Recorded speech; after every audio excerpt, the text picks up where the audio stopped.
The 1,000 injuries of Fortunato he had borne as he best could, but when Fortunato ventured upon insult he vowed revenge. You, who so well know the nature of his soul, will not suppose, however, that he gave utterance to a threat. At length he would be avenged. This was a point definitively settled, but the very definitiveness with which it was resolved precluded the idea of risk. He must not only punish, but punish with impunity. A wrong is unredressed when retribution overtakes its redresser. It is equally unredressed when the avenger fails to make himself felt as such to him who has done the wrong. It must be understood that neither by word nor deed had he given Fortunato cause to doubt his goodwill. He continued, as was his wont, to smile in his face, and he did not perceive that his smile now was at the thought of his immolation. He had a weak point, this Fortunato. Although in other regards he was a man to be respected and even feared, he prided himself on his connoisseurship in wine. Few Italians have the true virtuoso spirit. For the most part, their enthusiasm is adopted to suit the time and opportunity, to practice imposture upon the British and Austrian millionaires. In painting and gemmary, Fortunato, like his countrymen, was quack, but in the matter of old wines he was sincere. In this respect he did not differ from him materially. He was skillful in the Italian vintages himself, and bought largely whenever he could. It was about dusk one evening during the supreme madness of the carnival season that he encountered his friend.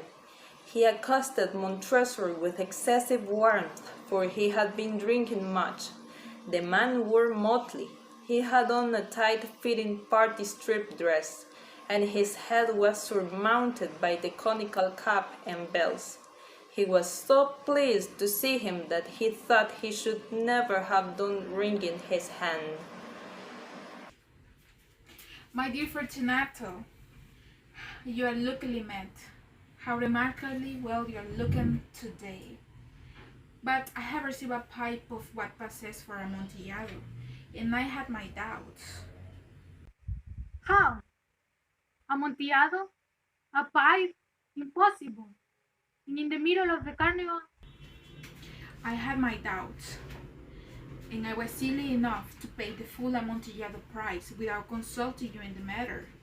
But you were not to be found, and I was fearful of losing a bargain. Amontillado? I had my doubts, Amontillado? and I must satisfy them. Amontillado? As you were engaged, I am on my way to Lucchesi. If anyone has a critical turn, it is he. He will tell me. Lucchesi cannot tell. Amontillado from Sherry. And yet some fools will have it that his taste is a match for your own. Come, let us go. Whither? To your ball. My friend, no. I will not impose upon your good nature. I perceive you have an engagement. Lucchesi? I have no engagement. Come. My friend, no, it is not the engagement, but the severe cold with which I perceive you are afflicted. The vaults are insufferably damp, and they are encrusted with nitre. Let us go nevertheless. The cold is merely nothing. You have been imposed upon. And as for Lucchesi, he cannot distinguish Amontillado from Sherry. Fortunato possessed himself of his arm, putting on a mask of black silk and drawing a roquelaire closely about his person. He suffered him to hurry him to his palazzo. There were no attendants at home. They had absconded to make merry in honor of the time. He had told them that he should not return until the morning, and had given them explicit orders not to stir from the house. These orders were sufficient, he well knew, to ensure their immediate disappearance, one and all, as soon as his back was turned. He took from their sconces 2 flambeaux, and giving one to Fortunato, bowed him through several suites of rooms to the archway that led into the vault. He passed down a long and winding staircase, requesting him to be cautious as he followed. They came at length to the foot of the descent, and stood together on the damp ground of the catacombs of the Montresors. The gait of his friend was unsteady, and the bells upon his cap jingled as he strode. The pipe. It is farther on, but observe the white wet work which gleams from these cavern walls. Mitre. Neither. How long have you had that cough?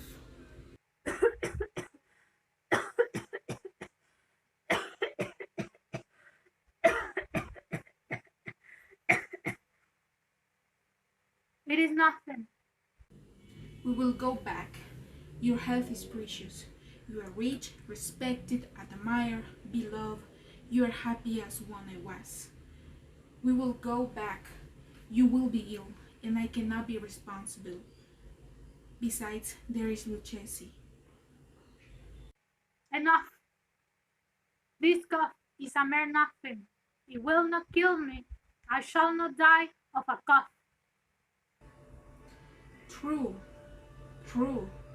And indeed, I have no intentions of alarming you unnecessarily, but you should use all proper caution. A drop of this medoc will defend us from the damps.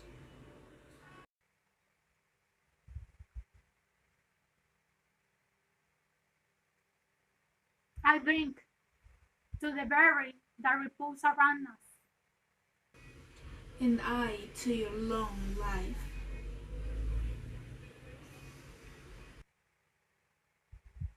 These balls are extensive. The Montresors were a great and numerous family. I forget your arms. A huge human door, a field azure. The foot crashes a serpent rampant whose fangs are embedded in the heel. And the motto? Nemo me impune lacesi. Good. The wine sparkled in his eyes, and the bells jingled. Fortunato's sound fancy grew warm with the medoc. They had passed through walls of piled bones with casks and puncheons intermingling into the most recesses of the catacombs. Montresor paused again, and this time he made bold to seize Fortunato by an arm about the elbow. The nitre, see, it increases. It hangs like moss upon the bolts. We are below the river's bed. The drops of moisture trickles among the bones. Come, we will go back. It is too late. In your cough. It is nothing. Let us go on. But first, another draught of the medoc. Montresor broke and reached Fortunato a frason of the grave. He emptied in a breath. His eyes flashed with fierce light. He laughed and then threw the bottle upwards with a gesticulation Montresor did not understand. Montresor looked at him in surprise. Then he repeated the movement, a grotesque one. You do not comprehend? Not I. Then you are not of the Brotherhood. How? You are not of the Masons. Yes? Yes. Yes. Yes. You? Impossible. A Mason? A mason. A sign. It is this? You yes. But let us proceed to the Amontillado. Bet it so. They continued the route in search of the Amontillado. They passed through a range of low arches, descended, and passed on, and, descending again, arrived at a deep crypt in which the fullness of the air caused their flambeaux rather to glow than flame. At the most remote end of the crypt there appeared another less spacious. Its walls had been lined with human remains piled to the vaults overhead, in the fashion of the great catacombs of Paris. The sides of the interior crypt were still ornamented in this manner. From the fort the bones had been thrown down and laid promiscuously upon the earth, forming at one point a mound of some size. Within the walls, thus exposed by a displacing of the bones, they perceive a slight recess in depth, about 4 feet, in the width 3, in height 6 or 7. It seemed to have been constructed for no special use within itself, but for merely the interval between two of the colossi of the great catacombs, and was backed by one of their circumscribing walls of solid granite. It was in vain for Fortunato, uplifting his dull torch and the cord to pry into the depth of the recess. Its termination the feeble light did not enable them to see. Proceed. Here is the Amontillado. As for Lucchesi, He is an ignoramus. Montresor interrupted Fortunato as he stopped unsteadily forward, while he followed immediately at his heels. In an instant he had reached the extremity of the niche, and finding his process arrested by the rock, stood stupidly bewildered. A moment more, and Montresor had fettered Fortunato to the granite. In its surface were two iron staples distant from each other as a padlock. Throwing the links about his waist, it was but the work of a few seconds to secure it. He was too much astounded to resist. Withdrawing the key, Fortunato stepped back from the recess. pass your hand over the wall. You cannot help feeling the nitre. Indeed, it is very damp. Once more, let me implore you to return. No? Then I will positively leave you. But I must first render you all the little attentions in my power. The Amontillado. True, the Amontillado. As he said these words, he had busied himself among the pile of bones, of which he had before spoken. Throwing them aside, he soon uncovered a quantity of building stone and mortar. With these materials, and with the aid of his trowel, he began vigorously to wall up the entrance of the niche. He had scarcely laid the first tier of his masonry when he discovered that the intoxication of Fortunato had in great measure worn off. The earliest indication he had of this was a low moaning of cry from the depth of the recess. It was not the cry of a drunken man. There was then a long and obstinate silence. He laid the second tier, and the third, and the fourth, and then he heard the furious vibrations of the chain. The noise lasted for several minutes, during which that he might hearken to it with the more satisfaction. He ceased his labors and sat down upon the bones. When at last the clanking subsided, he resumed the trowel and finished without interruption the fifth, the sixth, and the seventh tier. The wall was now nearly upon a level with his breast. He again paused, and holding the flambeau over the masonwork, threw a few feeble rays upon the figure within. A succession of loud and shrill screams, bursting suddenly from the throat of the chain form, seemed to thrust him violently back. For a brief moment he hesitated, he trembled. Unsheathing his rapier, he began to grope with it about the recess, but the thought of an instant reassured him.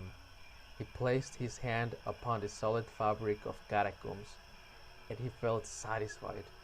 He reapproached the wall. He replied to the yells of him who who clamored. He re-echoed, he aided, he surpassed them in volume and in strength. He did this, and the clamorer grew still. It was now midnight, and his task was drawing to a close. He had completed the 8th, the 9th, and the 10th tire. He had finished a portion of the last and the 11th. There remained but a single stone to be fitted and plastered. He struggled with his weight. He placed it partially in its destined position. But now there came from out of the niche a loud laugh that erected the hairs upon his head. It was succeeded by a side voice, which he had difficulty in recognizing as the one of the noble Fortunato. The voice said, A very good joke indeed. An excellent yes. We will have many a rich laugh about it at the palazzo over our wine. Amontillado. Yes, the Amontillado indeed.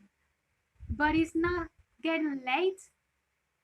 Wouldn't they be awaiting us at the palazzo? The Lady Fortunato and the rest? Let us be gone. Yes, let us be gone. For the love of God, Montresor! Yes, for the love of God.